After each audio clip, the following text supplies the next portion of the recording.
독이 묻은 펜. 아서 리브 미스터리. 케네디의 여행 가방은 침대 위에 열려 있었다. 그는 서랍장에서 꺼낸 물건들을 문자 그대로 여행 가방 안에 던져 넣고 있었다. 바로 그때 나는 그가 보낸 긴급 메시지를 보고서 그의 사무실에 들어서는 참이었다. 어서 와, 월터. 그가 세탁소에서 막 가져온 듯한 옷들을 여행 가방에 구겨 넣으면서 외쳤다. 자네 여행 가방도 여기에 있어. 5분 안에 챙길 수 있는 것은 뭐든지 집어넣으라고. 담브리지로 가는 6시 기차를 타야 돼. 나는 아무 말도 하지 않고 행동에 돌입했다. 코네티컷주의 작은 도시 이름을 언급하는 그의 어조에서 느껴지는 기이한 조용함이면 충분했다. 그 도시의 이름은 최근 모두가 떠드는 지명이었다. 이제는 유명한 담브리지 독살 사건이 일어난 곳이었기 때문이었다. 유명한 배우인 베라 라이튼 양이 참혹하게 독살당한 사건이었다. 상원의원 아드리안 윌라드 씨에게 붙잡혀 있었어. 내가 짐을 챙기느라고 부산하게 움직이고 있는데 그가 자신의 방에서 소리쳤다. 윌라드가 사람들은 딕슨 양이 음모의 희생양이라고 믿고 있더군. 아니, 적어도 윌라드 의원의 딸인 알마 양은 그렇게 믿고 있다고 해야 하나. 어쨌든 그게 그거겠지만 상원의원이 아주 멀리서 나를 찾아와서 그 사건을 막기 위해서 필요한 것이면 어떤 것이든 하겠다고 제안했어. 준비가 됐어? 빨리 해. 그 기차를 타야 한다고. 기차 객실에 자리를 잡았는데 어떤 이유에서인지 모르겠지만 그 객실에는 우리밖에 없었다. 케네디가 말을 시작했다. 기차를 타기 위해서 도시를 미친 듯 가로지른 이후로 처음 꺼내는 말이었다. 이제 생각 좀 해보자고, 월터. 그가 말을 시작했다. 아마 자네나 나나 신문에서 이 사건에 대해서 아주 많은 정보를 얻었지. 그러니까 실제 사건을 다루기 전에 우리가 가진 지식을 제대로 정리해보자고. 담브리지에 가본 적이 있나? 내가 물었다. 아니, 한 번도 없어. 그가 대답했다. 어떤 곳이지? 상당히 흥미로운 곳이지. 내가 대답했다.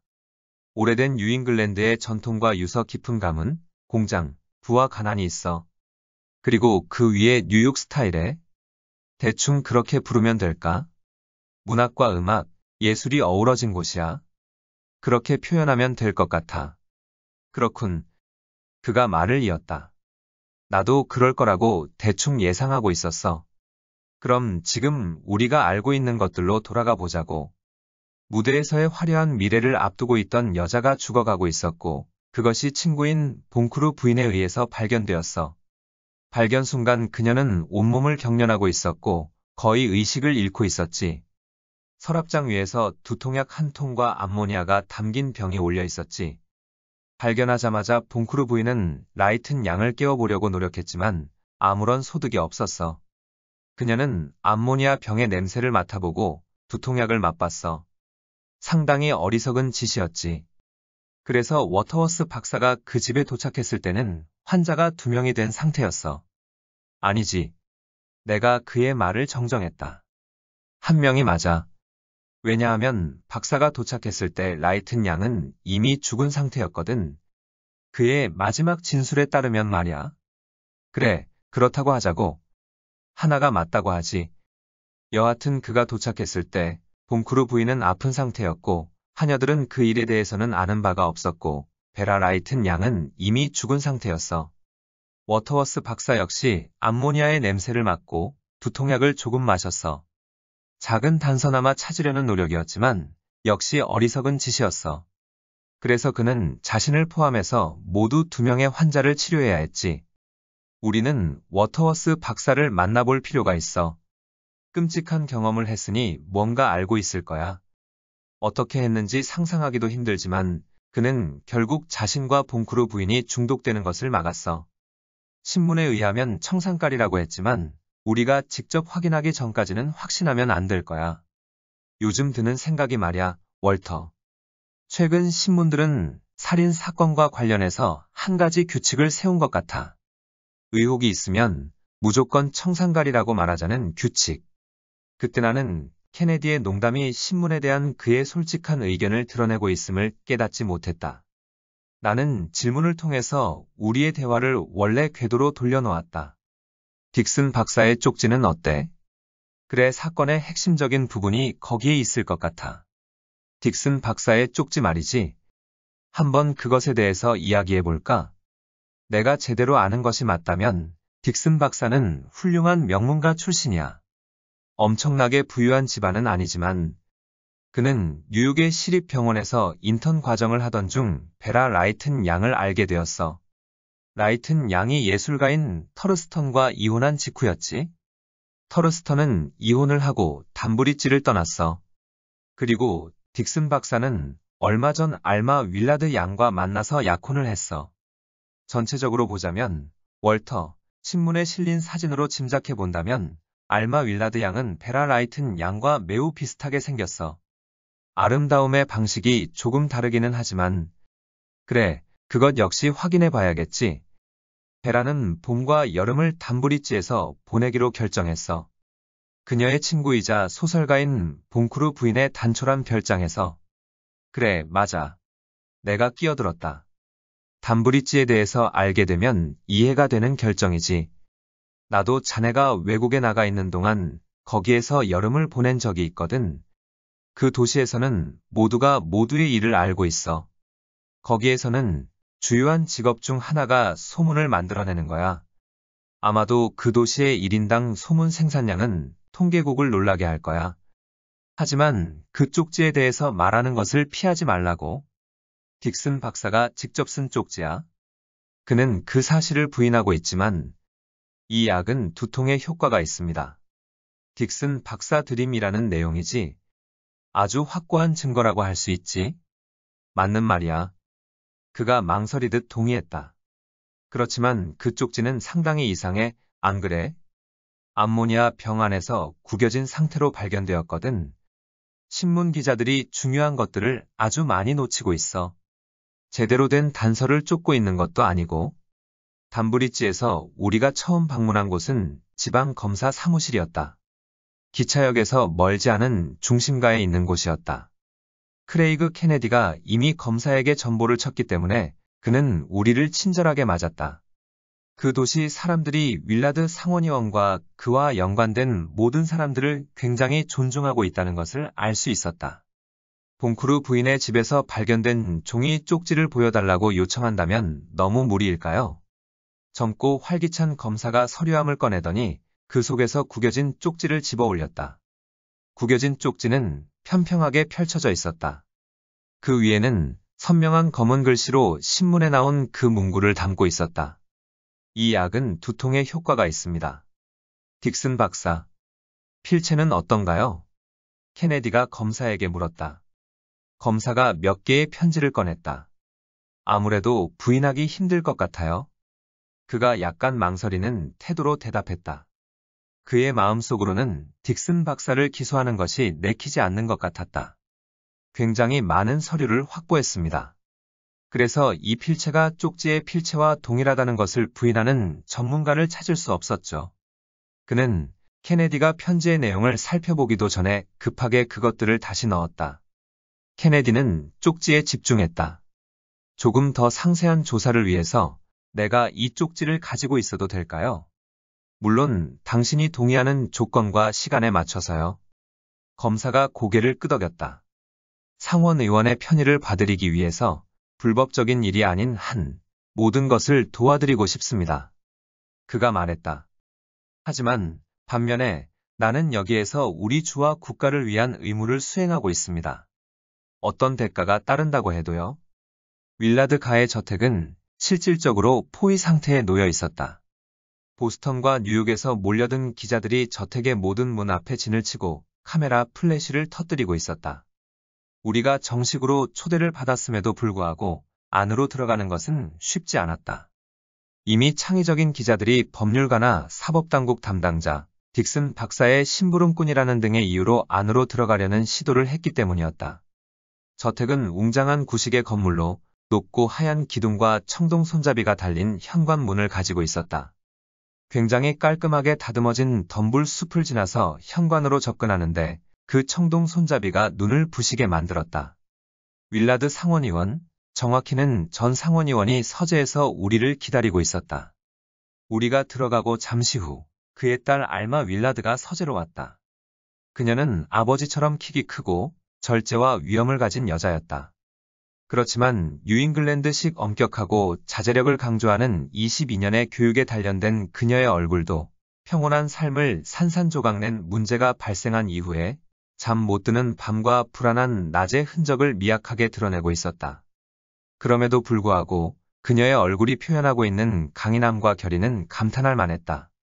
그녀를 가지고 노는 사람이 있다면 내 느낌상 그녀의 생명 자체를 가지고 노는 짓을 저지른 것이었다.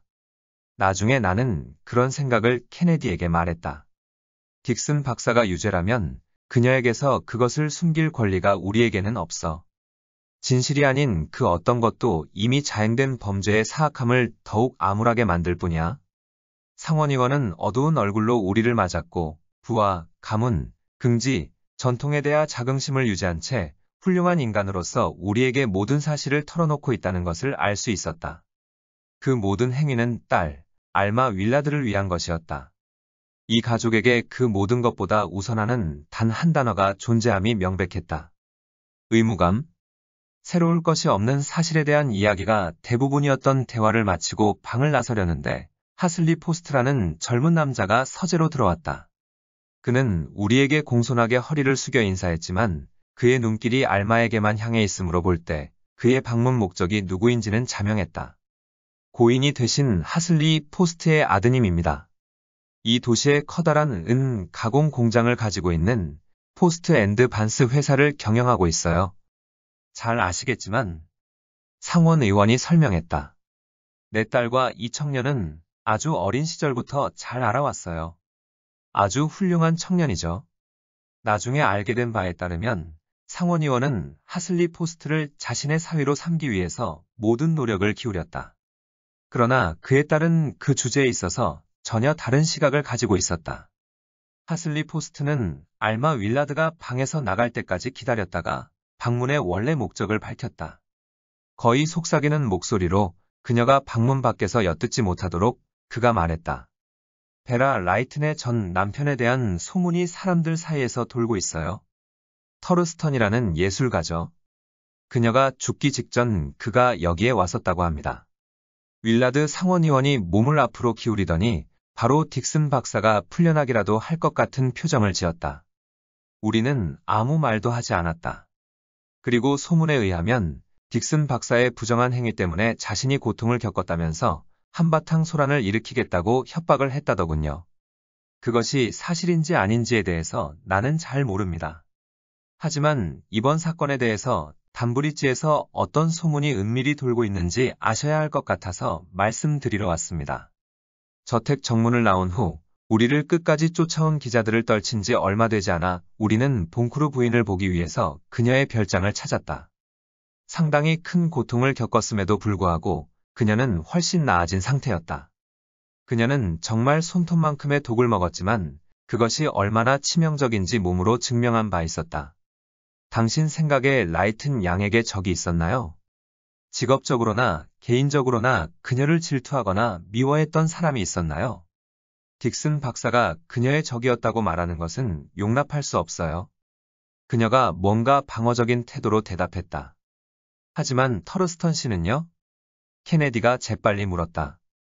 이혼한 전 남편과 친분을 유지하거나 자주 만나는 경우는 드물죠. 잠시 동안 그녀가 케네디를 유심히 쳐다보았다. 하슬리 포스트가 당신에게 말해줬군요. 그녀가 말했다. 그가 이 도시에 왔었다는 것을 아는 사람은 하슬리 포스트 외에는 없어요. 하지만 그는 부부가 이혼하기 전부터 베라와 터르스턴의 공동의 친구였어요. 우연히도 터르스턴 씨가 이 별장에 왔던 날 하슬리 포스트가 왔었어요. 나는 그에게 편지를 주고 터르스턴 씨에게 전달해 달라고 부탁했어요. 터르스턴 씨가 여기를 떠난 이후에 도착한 편지가 있었거든요. 하슬리 포스트 말고 다른 사람은 터르스턴 씨를 알지 못해요. 그녀가 죽던 날 아침에 그가 왔어요. 그리고 그게 내가 그에 대해서 말할 수 있는 전부예요. 여기에 있었다는 사실이요.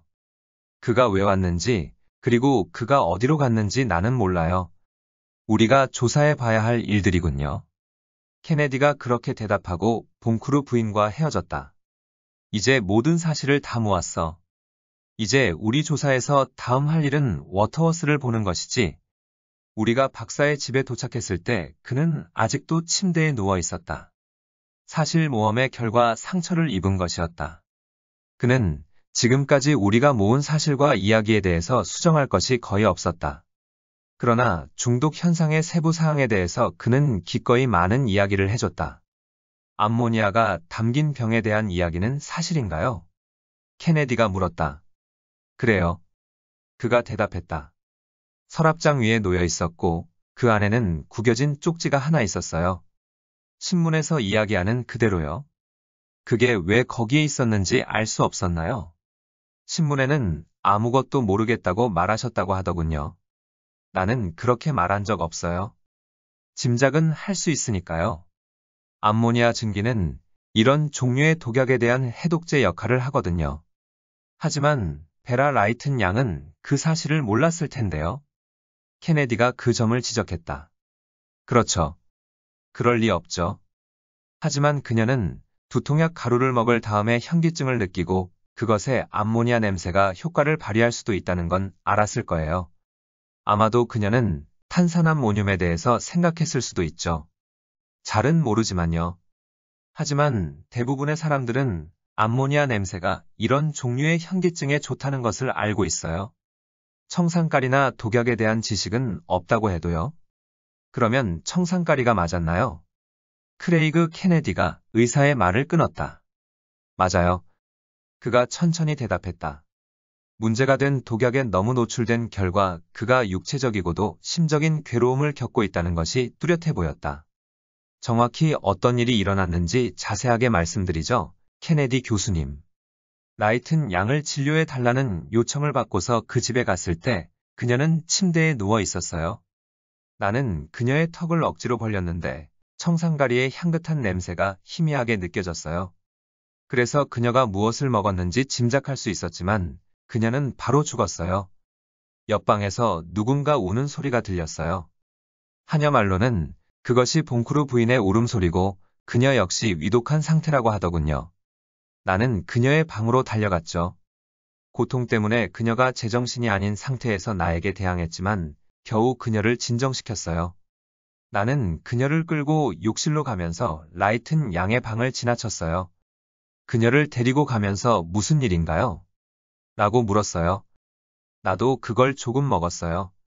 그녀가 대답했어요. 그리고 서랍장 위에 있는 병을 가리켰어요. 나는 크리스탈병 안에 있는 것을 아주 조금 혀 위에 올렸어요. 그리고 내 인생에서 가장 치명적인 진실을 깨달았죠. 바로 내가 세상에서 가장 치명적인 독약 중 하나를 먹었다는 사실이요. 청산가리의 증기가 강하게 느껴졌어요. 하지만 그 밖에도 금속성의 맛과 끔찍하게 타오르는 느낌 때문에 일종의 수은이 그 안에 섞여 있다는 것을 알았어요. 그 두려운 순간에도 내 머리는 번개처럼 빨리 움직였어요. 한순간 말산성 용액과 수은을 섞으면 수은성 염화제나 염화제이수은 같은 것 말이에요. 염화제일수은을 만들 수 있죠. 나와 봉크루 부인의 몸에서 독 성분을 몰아낼 수 있는 유일한 물질이었죠. 그녀의 허리를 잡고서 나는 식당으로 달려갔어요. 과일 접시가 올려진 찬장이 있었어요. 나는 사과 2개를 챙겨서 그녀에게 먹였어요. 씨까지 남김없이요. 그리고 나도 하나를 먹었고요. 사과에는 말산성 성분이 들어있고 그것을 가지고 염화제일수은을 만들 수 있거든요. 자연이 준 실험실에서 그것을 만들어낸 거죠. 하지만 거기에서 멈출 수는 없었죠.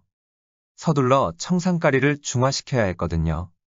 암모니아가 떠올랐고 나는 봉크루 부인과 함께 라이튼 양의 방으로 가서 암모니아 증기를 들이마셨어요. 그리고 과산화수소 한 통을 찾았어요. 나는 그것으로 그녀의 위를 세척하고 내 위도 세척했죠. 그리고 과산화수소를 그녀의 몸 몇 군데 주사했어요. 과산화수소는 치아나수소를 만들어내고 그것은 인체에 전혀 무해하거든요. 하녀가 봉크루 부인을 침대에 눕혔고 그녀는 살아났죠. 나는 아픈 상태로 집으로 왔고요. 그 이후 나는 침대를 떠나지도 못했어요. 다리가 마비된 상태라서 그냥 누워서 매 시간 이렇게 삶을 마감했으면 좋겠다고 기도할 뿐이죠. 그럼 앞으로도 독약일지도 모를 물질이 어떤 것인지 알아내기 위해서 맛을 볼 생각인가요? 케네디가 물었다. 나도 모릅니다. 의사가 느릿하게 대답했다. 하지만 아무래도 그럴 것 같군요. 그런 일이 일어나면 양심적인 의사는 자신에 대해서는 생각하지 않거든요. 의사로서 어느 곳에 가게 되면 할 일을 해야 해요. 최선을 다해서요. 그 치명적이었던 날 이후 1시간도 제대로 잠을 자지 못했지만 나는 아마 다시 그럴 것 같군요. 그의 집에서 나오면서 내가 말했다. 그는 과학을 위한 순교자야. 과학과 의학을 위한 헌신에 대한 대가로 이런 결과가 나오다니 이보다 극적인 상황이 어디에 있었어? 우리는 아무 말도 하지 않고 걸었다.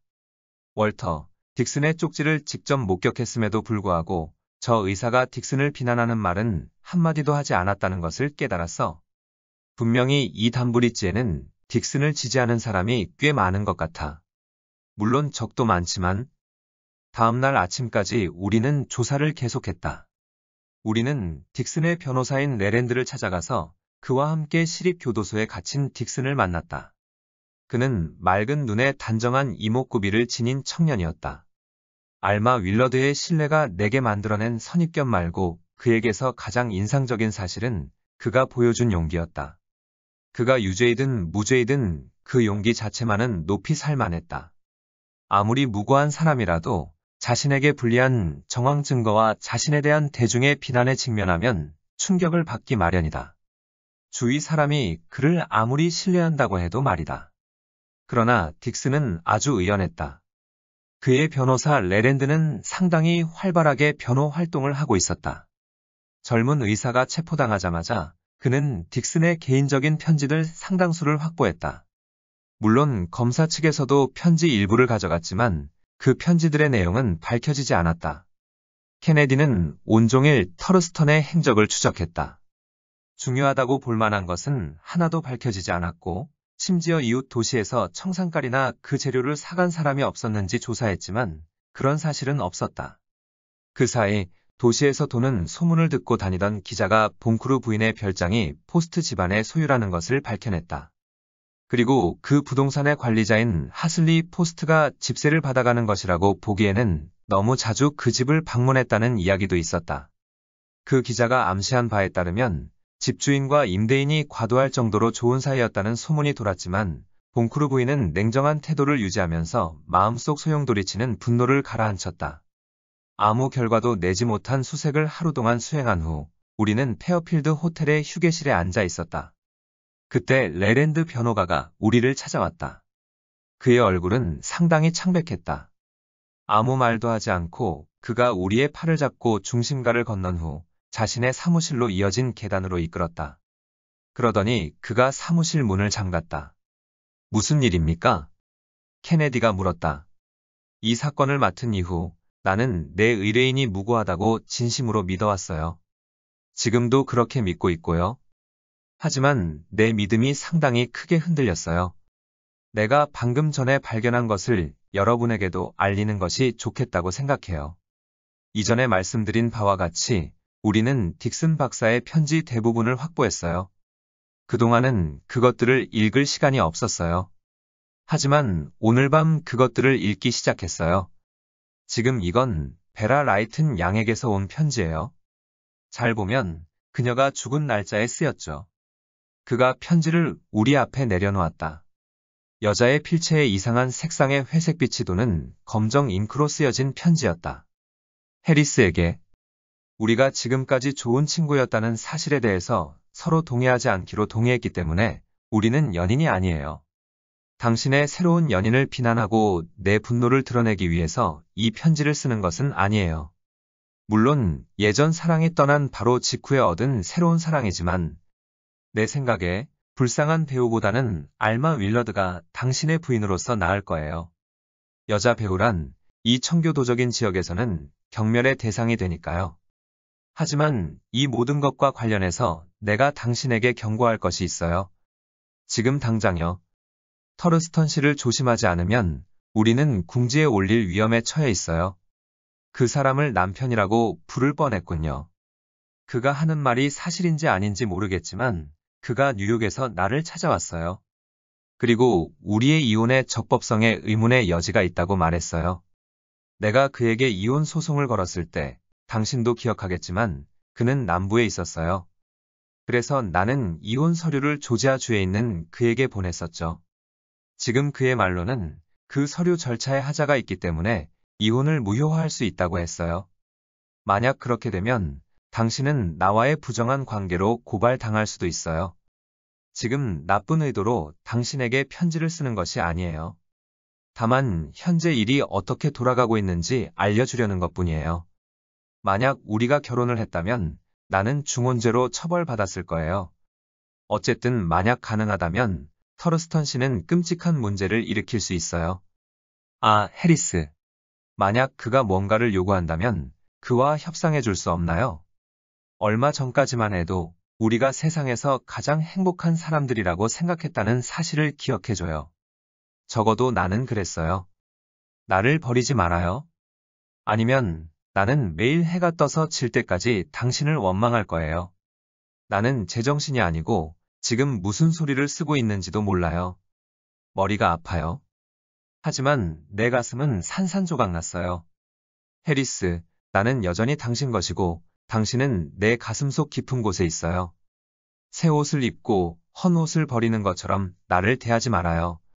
여자가 경멸을 당하면 어떻게 되는지 속담을 알고 있을 거예요. 제발 내가 그렇게 되지 않도록 도와줘요. 당신에게 버림받은 불쌍한 베라. 우리가 편지를 다 읽자 레랜드가 소리 질렀다. 배심원 앞에 결코 제출되어서는 안 되는 편지예요. 케네디가 그 편지를 주의 깊게 살폈다. 이상하군요. 그가 중얼거렸다. 편지가 접힌 방식을 봐요. 편지지의 잘못된 쪽에 글씨를 썼어요. 아니라면 글씨가 밖으로 보이게 접었군요. 이 편지가 어디에 있었죠? 한동안은 내 금고 안에 있었고, 오늘 오후에는 창문 옆 내 책상 위에 있었죠. 사무실은 언제나 잠겨 있었죠. 그런가요? 케네디가 물었다. 당신이 편지 더미를 확보한 이후 누군가가 이 편지를 끼워 넣었을 가능성은요? 불가능해요. 내 사무실은 항상 잠겨 있었고, 그리고 누군가 여기에 들어왔다거나 사무실을 뒤진 흔적도 없었어요. 그가 서둘러 편지가 쌓인 곳으로 달려가서 그것들이 제대로 있는지 다시 확인했다. 그러더니 그가 갑자기 멈췄다. 그렇군요. 그가 흥분해서 소리쳤다. 편지 하나가 사라졌어요. 그가 떨리는 손으로 편지 더미를 다시 뒤적거렸다. 하나가 없어졌어요. 그가 놀란 표정으로 우리를 바라보면서 같은 말을 반복했다. 그 편지는 어떤 거였죠? 그것은 터르스턴 씨라는 예술가이자 베라 라이튼 양의 전 남편에게서 온 편지였어요. 그가 봉크루 부인의 별장 주소로 편지를 보내서 딕슨 박사에게 전달해 달라고 한 편지였어요. 아, 당신들 표정을 보니 이미 그에 대해서 이야기를 들었군요. 그는 딕슨 박사에게 어떤 두통약이 괜찮은지에 대해서 의견을 부탁했어요. 나는 그것이 정황 증거가 될 수 있다고 생각해서 딕슨에게 그 편지에 대해서 물었어요. 그는 자신이 보낸 답장의 복사본을 가지고 있지 않다고 했어요. 그렇지만 기억하는 바에 따르면 그 약은 두통에 효과가 없고 부작용으로 심장 박동을 위험할 정도로 늦춘다고 답변했어요. 처방전은 보내지 않았다고 했어요. 사실 딕슨의 생각으로 그 요청은 병원에 방문해서 진료비를 내지 않고 처방전을 얻으려는 일종의 사기라고 간주했거든요. 그가 답신을 한 이유는 단지 베라 라이튼 양이 터르스턴 씨와 재결합할 수도 있다고 생각했기 때문이라고 말했어요.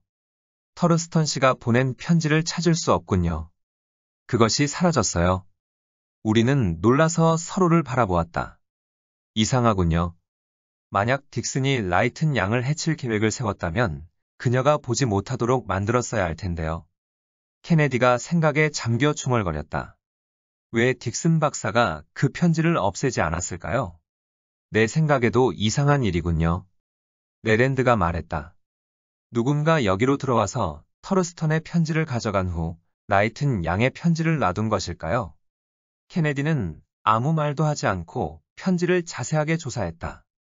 내가 가지고 있어도 될까요? 마침내 그가 물었다. 레랜드는 그렇게 하라고 대답한 후 기꺼이 베라 라이튼의 필체 표본을 구해보겠다고 말했다. 그 정보와 편지를 가지고 케네디는 밤 늦게까지 조사를 계속했다. 나는 치명적인 독약과 예술가들의 비밀 관계에 대한 꿈을 꾸면서 괴로운 잠에 빠져들었다. 다음 날 아침, 우리의 오랜 친구이자 뉴욕시의 부보안관인 오코너가 소식을 보냈다. 터르스턴이라는 이름의 예술가가 임대한 아파트이자 작업실을 찾았다는 내용이었다. 그러나 터르스턴은 지난 며칠 동안 거기에 나타나지 않았고 매인 주로 스케치 여행을 떠났다고 했다. 그에게는 상당한 빚이 있었는데 여행을 떠나기 직전 모두 갚았다. 이상한 이야기지만 그 빚을 갚은 것은 악명 높은 악덕 변호사가 운영하는 법률 사무소 케어 앤드 킴멜이었다. 케네디는 다시 전보를 보내서 케어 앤드 킴멜에게 무슨 일이 있었는지 사실을 확인하고 무슨 수를 써서라도 터르스턴을 찾아내라고 말했다. 새로운 편지가 발견되었음에도 불구하고 딕슨 박사의 놀라운 자제력은 흔들리지 않았다. 그는 그런 편지를 받았다는 사실 자체를 부인했고 터르스턴의 편지와 관련된 기존의 주장을 되풀이했다. 그는 봉크루 부인을 통해서 자신의 답신을 전달했다고 말했다. 그는 알마 윌라드와의 약혼이 발표되기 전에 이미 베라 라이튼과의 약혼이 깨졌다고 주장했다. 터르스턴과 관련해서 딕스는 이름만 들어본 사람일 뿐이라고 주장했다. 그리고 베라 라이튼의 이혼과 관련된 모든 상황을 알고 있었지만 터르스턴과 협상을 한 적도 없고 그를 두려워하지도 않았다고 말했다. 그는 베라 라이튼에게서 편지를 받았다는 것을 지속적으로 부인했다. 케네디는 윌라드가 사람들에게 새로 등장한 편지에 대해서 말하지 않았다. 알마 윌라드가 받는 심적 긴장과 압박이 심해졌고 그녀의 아버지는 재빨리 시골에 있는 농장으로 그녀를 보냈다. 저택을 감시하고 있는 기자들의 눈을 피하기 위해서 하슬리 포스트가 창문이 닫힌 자동차를 가지고 왔다. 그녀가 아버지와 함께 차에 재빨리 올라탔고 하슬리 포스트는 시내 외곽까지 그 차를 몰고 간 다음 차에서 내렸다. 그리고 거기에서 자신을 기다리던 차를 타고 집으로 돌아왔다. 윌라드가 사람들이 하슬리 포스트에게 절대적으로 의존하고 있음이 명확한 상황이었다. 그리고 그의 도움이 그들에게는 상당한 배려가 되었다. 그러나 그는 결코 강제로 그들에게 다가서려고 하지 않았고 사건이 진행됨에 따라서 충실하게 소식을 전하기만 했다. 알마 윌라드가 멀리 떨어져 있었기 때문에 하슬리 포스트는 더욱 세심하게 사건의 경과를 확인했다. 하루에 2번 그가 긴 편지를 써서 사건의 경과를 정리한 후 그녀에게 보냈다. 이제 케네디는 사라진 예술가를 찾기 위한 노력을 기울였다. 그가 담브리지를 떠난 후 사람들의 시야에서 완전히 사라진 것처럼 보였다. 그렇지만 오코너의 도움을 통해서 뉴잉글랜드의 모든 경찰관들이 그를 찾고 있었다. 담브리지에서 떠도는 소문에 의하면 터르스턴은 오랜 세월 하슬리 포스트의 친구였다. 그것은 베라 라이튼과 딕슨 박사가 만나기 전부터였다. 적어도 나는 하슬리 포스트가 사라진 예술가를 숨겨주고 있다는 결론에 도달했다. 케네디가 터르스턴의 행적에 관심을 가졌다는 것을 하슬리 포스트가 알게 된 이후 우정을 위해서 그를 숨겨주고 있다는 것이 내 추측이었다. 사실 나는 하슬리 포스트에게 호감을 느끼고 있었다.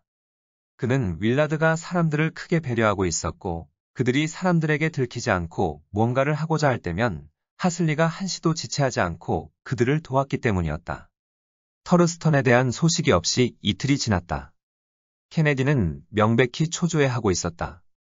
하루는 그가 하버 술집에서 목격되었다는 소문이 돌았고 다음 날에는 노바 스티카에 나타났다는 이야기가 들렸다. 마침내 그가 뉴햄프셔에서 목격되었고 체포되어 다음날 담브리지로 이송될 것이라는 반가운 소식이 들렸다. 그 즉시 케네디가 활력을 되찾았다. 그는 윌러드 상원의원의 저택에서 비밀 모임을 주선했다. 그 회의는 체포된 예술가가 도착하자마자 열릴 예정이었다. 상원의원과 딸이 재빨리 도시로 돌아왔다. 케네디는 아무에게도 터르스턴에 대해서 언급하지 않았다. 그는 비밀리에 지방 검사에게 부탁해서 그 모임에 참석해 줄 것과 암모니아 병 하나를 가지고 오게 했다. 물론 레랜드도 그 회의에 왔다. 그의 의뢰인을 대신해서 하슬리 포스트는 다시 윌러드 양의 얼굴을 보게 되어 기쁜 것처럼 보였다. 하지만 그는 사건에 대한 관심을 잃은 듯 했지만 윌러드가 사람들은 사건에 대한 관심을 다시 드러내기 시작했다. 봉크루 부인 역시 모임에 참석했고 심지어 워터워스 박사마저도 인근 시립병원에서 특별히 동원한 구급차를 타고 참석했다. 물론 그것은 그가 고집을 부린 결과였다. 터르스턴을 태운 기차가 도착할 시간 바로 전에 모임이 열렸다. 그것은 딕슨 박사의 친구와 적들의 모임이었다. 그들은 초조하게 앉아서 케네디를 바라보고 있었다. 감옥에 평온하게 앉아있는 젊은 의사가 유죄인지 무죄인지를 가려내는 중대한 순간이 우리 앞에 놓여 있었다. 그의 삶과 죽음이 토의되는 장소에서 그는 불과 1km도 떨어져 있지 않았다. 여러 가지 측면에서 이 사건은 내가 다뤄왔던 수많은 사건들 중 가장 독특한 건입니다. 케네디가 말을 시작했다. 그리고 이전 그 어떤 사건보다 더 막중한 책임감을 내게 지워졌습니다. 따라서 보통과는 다른 독특한 절차이기는 하지만 내가 보는 방식에 맞춰서 사실을 나열하도록 하겠습니다. 우선 죽은 여성에 대해서 생각해 봅시다. 질문은 이겁니다. 그녀는 살해당한 것일까요? 아니면 자살을 한 것일까요? 이야기를 계속해 나가면 그에 대한 해답이 주어질 것이라고 생각합니다.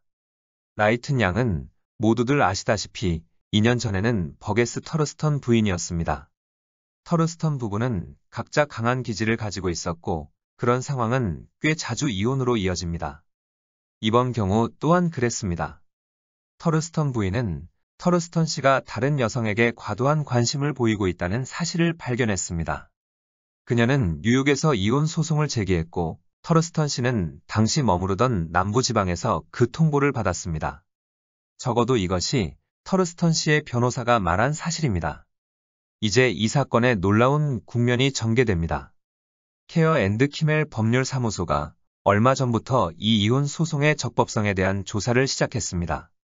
공증인 입회하에 터르스턴은 자신이 라이튼 양의 변호사로부터 제대로 서류를 전달받지 못했다고 증언했습니다.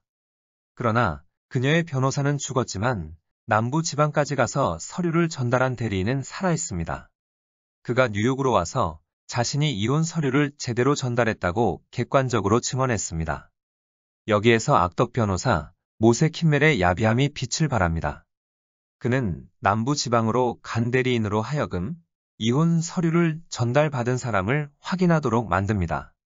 그 대리인이 킴멜의 사무실로 오기로 된 시각에 킴멜은 직원과 잡담을 나누다가 남부 지방 대리인이 들어오자 뭔가를 속이려다가 들킨 것처럼 어색하게 행동합니다. 터르스턴을 단 한 번밖에 본 적이 없는 대리인은 킴멜의 직원을 터르스턴이라고 지목합니다. 물론 사무실 안에 있던 많은 증인들이 그 장면을 목격하고요. 정말 모세 킴멜의 교활함을 칭찬하지 않을 수 없는 속임수였습니다. 그리고 신문 기자들에게 이혼 소송이 부당하다는 이야기가 전달됩니다. 그 사이 라이튼 양 또는 터르스턴 부인은 뉴욕의 시립병원에서 젊은 의사를 알게 되고 그와 약혼을 합니다. 그 약혼이 나중에는 깨졌다는 것이 중요한 사실은 아닙니다. 그 사실은 사실로서 남는 것이고 만약 터르스턴과의 이혼이 무효화된다면 딕슨 박사가 그녀와 불륜을 저질렀다는 것으로 불리하게 작용할 수 있으니까요. 사회적으로 큰 파급 효과가 벌어질 상황이었습니다.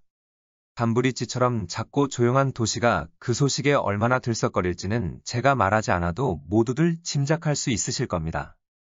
케네디가 종이 하나를 펼쳤다. 그것을 아래로 내려놓자 내 옆에 앉아있던 레랜드가 숨을 쉬지 못하고 탄성을 내뱉었다. 세상에나 케네디 씨는 검사에게 저 편지의 존재를 알리려는 거예요. 그를 말릴 수 없을까요? 너무 늦은 일이었다. 케네디가 이미 베라 라이튼의 편지를 크게 읽기 시작했다. 암모니아 병 안에서 발견된 쪽지에 이어 딕슨 박사에게 불리한 증거가 될 것이었다. 그가 편지를 모두 읽자 방 안에서 심장 뛰는 소리가 느껴질 정도였다. 윌라드 상원의원의 얼굴이 험악하게 찡그려졌다. 알마 윌라드는 창백한 눈빛으로 케네디를 쏘아보고 있었다. 하슬리 포스트는 그녀를 주시하고 있다가 탁자 위에 물컵을 그녀에게 건넸다. 워터워스 박사가 너무 집중한 나머지 자신의 통증을 잊은 듯 보였다. 봉크루 부인은 경악해서 몸을 움직이지 못했다. 지방 검사가 열성적으로 편지 내용을 받아 적고 있었다. 어떤 점에서 이 편지는 케네디가 평온한 어조로 말을 이었다. 딕슨 박사의 편지 더미에 있었지만 무시되었거나 아니면 나중에 끼워 넣어진 것일 테죠. 이 문제에 대해서는 다시 말하도록 하겠습니다. 다음 이야기할 부분은 딕슨 박사가 주장하기를 자신이 터르스턴에게서 편지를 받았다고 하는 점입니다. 터르스턴이 봉크루 부인의 별장을 방문한 바로 그날 말입니다. 그 편지는 두통약을 효능에 대한 질문이었고 딕슨 박사는 매우 간략한 답신을 보냈습니다. 내가 찾아낸 바로는 이 약은 두통에 효과가 없습니다. 오히려 심장 박동을 위험할 정도로 늦출 수 있습니다. 라는 내용이었습니다. 그 다음에 비극이 일어났습니다. 그날 오후 터르스턴이 이 도시를 떠났습니다. 짐작컨대 그는 라이튼 양에게 케어 앤드 킴멜 법률 사무소가 알아낸 것들에 대해서 말하고 떠났을 것입니다. 그 후 라이튼 양이 청산가리 화합물을 담은 병을 옆에 두고 죽어가는 것이 발견되었습니다. 모두들 현장 정황과 암모니아 병에 담긴 쪽지에 대해서는 잘 알고들 있을 겁니다. 이제 검사님께서 친절하게도 그 쪽지를 보여주신다면 감사합니다, 검사님. 그리고 그 암모니아 병과 쪽지를 둘러싼 다양한 추측에 대해서는 익히 들어보셨을 겁니다. 이 쪽지는 단순하고 아주 검은 잉크로 딕슨 박사의 필체로 쓰였습니다. 이 약은 두통에 효과가 있습니다. 딕슨 드림이라고요? 알마 윌라드는 거의 기절할 것처럼 보였다. 케네디는 딕슨 박사를 변호하도록 그녀의 아버지가 고용한 사람이 아니던가? 최종 결론을 내리기 전 몇 가지 점을 더 지적하고 싶습니다. 케네디가 무거운 어조로 말을 이었다. 월터, 중앙 통로에 있는 문을 열어주겠나? 내가 문을 열자 경찰관 2명이 죄수를 데리고 안으로 들어왔다. 그 사람은 터르스턴이었지만 알아볼 수 없을 정도로 변해 있었다. 그의 옷은 너덜거렸고 수염이 거칠게 자라 있었다. 전체적으로 뭔가에 쫓기는 사람처럼 보였다. 터르스턴은 눈에 띌 정도로 불안해하고 있었다. 확실히 그는 케네디가 한 말을 방문 밖에서 모두 들었고 이어지는 이야기를 듣고 싶어하는 눈치였다. 그가 경찰관들을 밀치고 앞으로 나오더니 열렬한 태도로 말을 시작했다. 신 앞에 맹세컨대 나는 이 범죄에 있어서 완전히 무고합니다. 케네디 교수님. 그가 극적인 어조로 외쳤다. 당신은 내 앞에서도 맹세할 수 있나요? 케네디가 맞받아 소리쳤다. 그의 눈에서 불꽃이 일어나는 것 같았다. 당신 부인의 변호사의 대리인이 당신에게 이혼 서류를 제대로 전달하지 않았다고 맹세할 수 있나요? 보이지 않는 주먹이 눈 사이를 강타한 것처럼 그가 비틀거리면서 뒤로 물러났다. 케네디의 불타는 시선을 마주하자 그는 희망이 없다는 것을 깨달았다. 천천히 음절 하나하나를 똑바로 떼어서 발음하는 것처럼 그가 둔탁한 어조로 말했다. 아니요. 나는 위증을 했습니다. 이혼 소송에서 나는 서류를 잘 받았습니다. 하지만 내가 그런 이유는 그렇다면 킴멜 앞에서 서류를 전달받지 못했다고 증언한 것은 거짓 증언이었나요? 케네디가 추궁하듯 물었다. 그래요. 그가 머뭇거렸다. 하지만 그것도 이유가? 그렇다면 지금 이 순간 법적으로 유효한 진술을 할 용의가 있나요? 그래요. 그가 대답했다. 만약 조건이 만약이라는 말은 하지 마십시오. 터르스턴 씨. 케네디가 조소하듯 다그쳤다. 무슨 진술을 하겠습니까? 당신 이야기는 뭡니까? 킴멜이 나를 찾아왔어요. 내가 그를 찾아간 것이 아니에요. 내가 거짓 증언을 하면 내 빚을 대신 갚아주겠다고 제안했어요. 나는 이유를 따지지 않았어요. 그냥 그가 원하는 증언을 하고 내 채권자의 목록을 줬어요.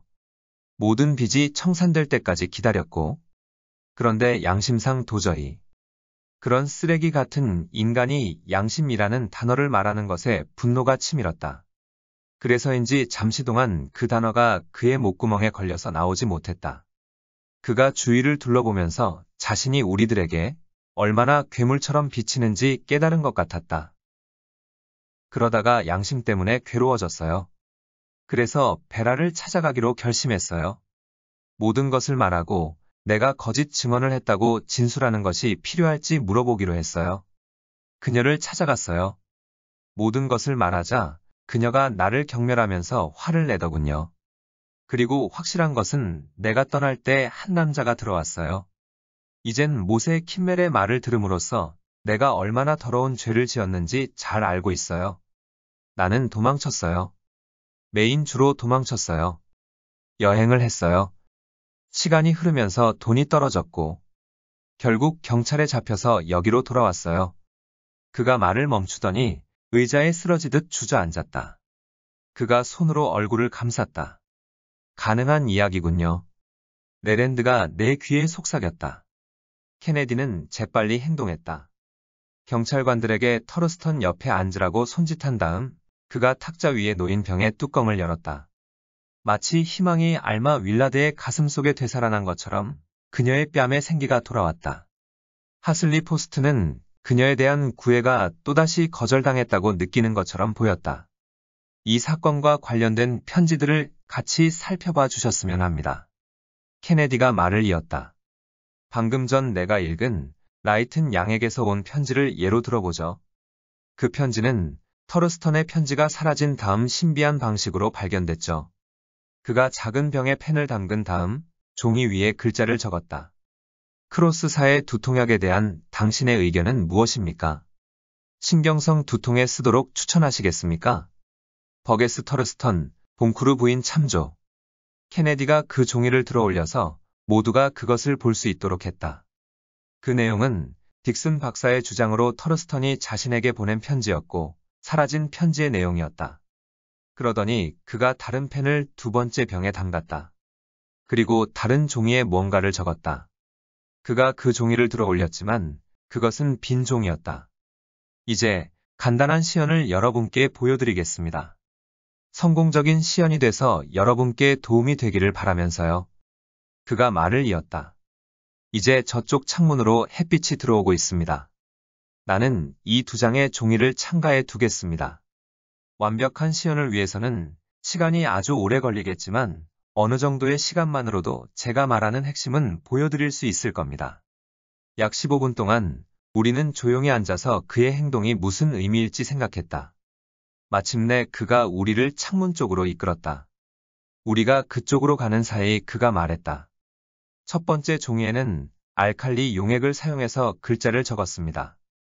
그리고 두 번째 종이에는 질사는 용액을 사용했고요. 우리가 몸을 숙여서 종이를 살폈다. 터러스턴이라는 이름이 적힌 첫 번째 종이의 글자들은 희미해져서 알아보지 못할 정도였다. 그러나 두 번째 종이에는 검은 글자로 케네디가 적은 내용이 나타나 있었다. 해리스에게 우리가 지금까지 좋은 친구였다는 사실에 대해서 서로 동의하지 않기로 동의했기 때문에 두 번째 종이는 새로 발견된 편지의 내용과 유사하군요. 그리고 아까 첫 번째 종이의 내용은 사라진 편지의 것이고요. 레랜드가 놀라서 외쳤다. 맞아요. 케네디가 대답했다. 레랜드 변호사님, 당신 사무실에 들어간 사람은 아무도 없습니다. 터르스턴의 편지를 훔쳐간 사람은 없습니다. 라이튼 양의 편지를 끼워 넣은 사람도 없습니다. 당신 스스로 말한 바에 따르면 당신은 편지들을 금고에서 꺼내서 햇빛이 드는 책상 위에 놔뒀습니다. 평범한 낮의 햇빛 속에서 이 과정이 천천히 발생했을 겁니다. 다른 말로 하자면 편지지의 한 면에는 지금은 잘 보이지만 서서히 사라질 내용이 적혀 있었고 그 뒷면에는 보이지는 않지만 서서히 나타날 내용이 적혀 있었습니다. 예를 들어 알칼리 용액은 햇빛에 두면 금방 사라집니다. 요오드 액을 아주 조금 섞은 녹말로 글자를 적으면 푸른 빛을 띠지만 공기 중에서 사라지죠. 그것이 바로 터르스턴의 편지에서 사용된 것이죠. 그리고 질산은을 암모니아 용액에 녹이면 서서히 검은색으로 바뀌는데 그것은 공기나 햇빛에 의한 것과 비슷한 효과를 내죠. 표백 성분 물질을 충분히 사용하면 마젠타 성분 역시 보이지 않게 글자를 쓸 수 있습니다. 하지만 공기 중 산소가 안료에 작용하게 되면 다시 나타나죠. 잉크 성분에 대한 화학 분석 덕분에 나는 단 한 점 의혹도 없이 한쪽에는 알칼리 용액이 사용되었고 다른 쪽에는 질산은이 사용되었다는 것을 알 수 있었습니다. 이것에 의하면 터르스턴을 유죄로 만드는 증거가 갑자기 사라지고 딕슨 박사를 유죄로 만드는 증거가 신비롭게 나타나는 현상을 설명할 수 있습니다. 라이튼 양의 편지지가 이상하게 접힌 방식, 즉 글자가 밖으로 보이도록 접힌 이유 역시 보이지 않는 잉크를 가정하면 잘 설명됩니다. 보이지 않는 잉크로 적은 글이 햇빛에 의해서 나타나면서 바깥쪽을 덮고 안쪽에서는 반대로 글자가 사라지도록 만든 것이죠.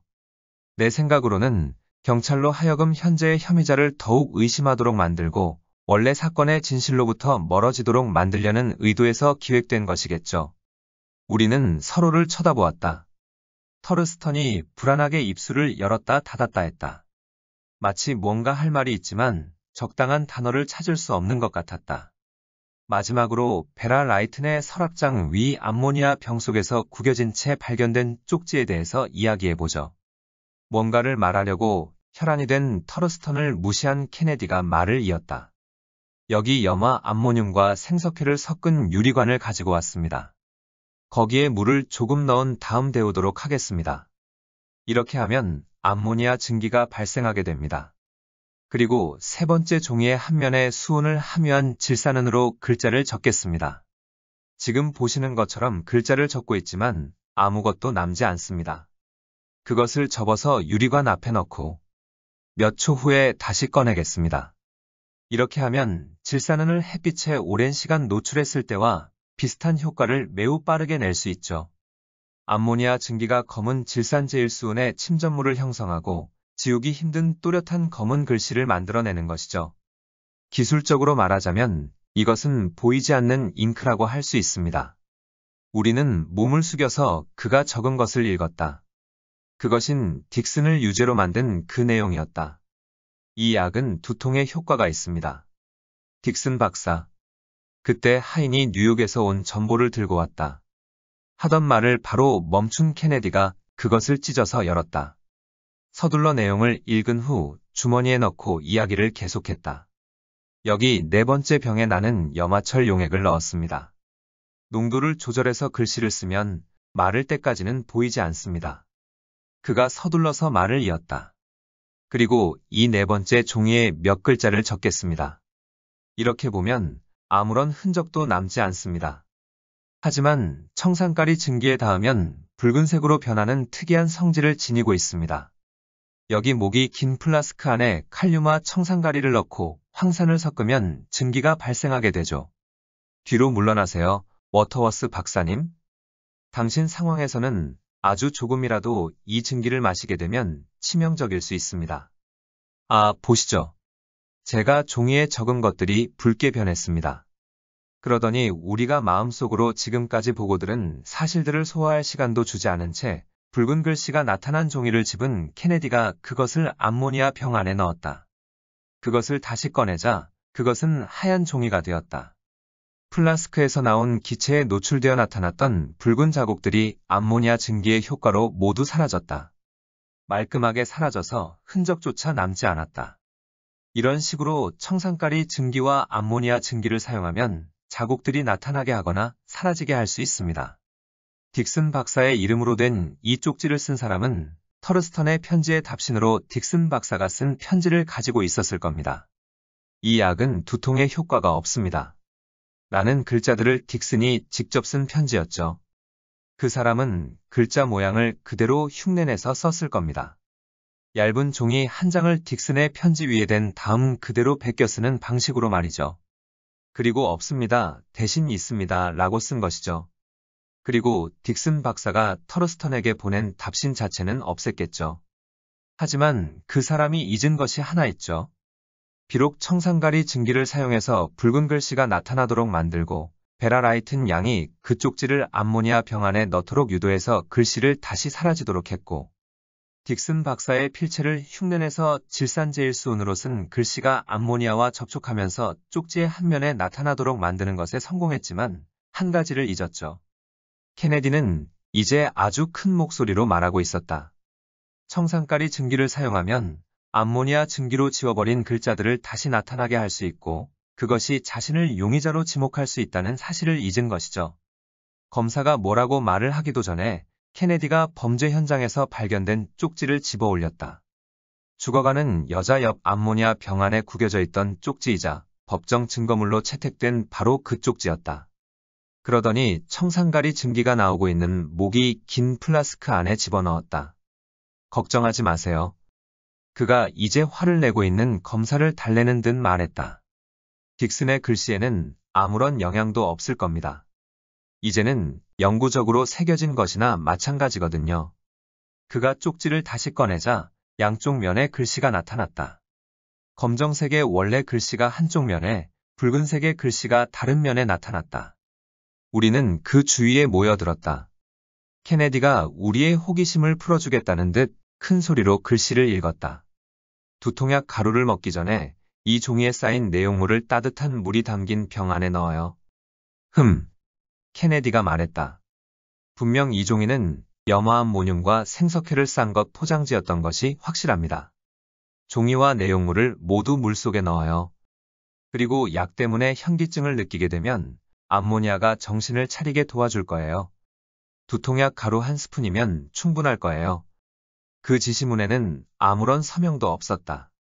아주 단순한 문구였고 종이와 내용물을 모두 글자 아래에는 밑줄이 그어져 있었다. 케네디가 편지 몇 장을 집어들었다.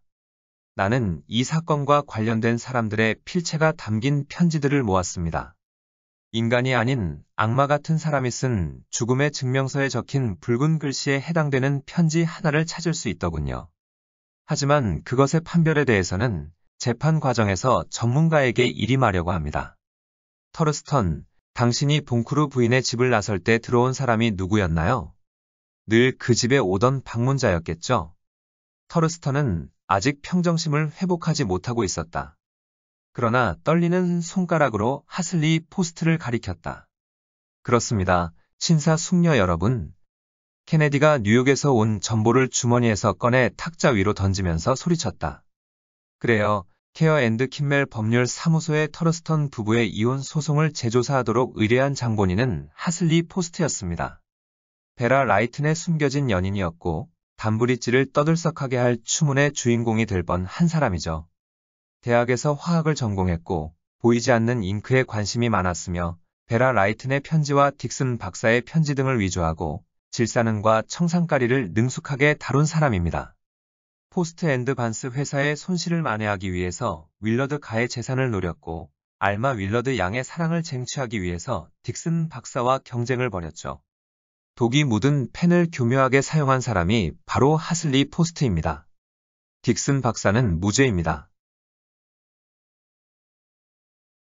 독이 묻은 펜. 아서 리브 지음. 위즈덤 커넥트 편엠.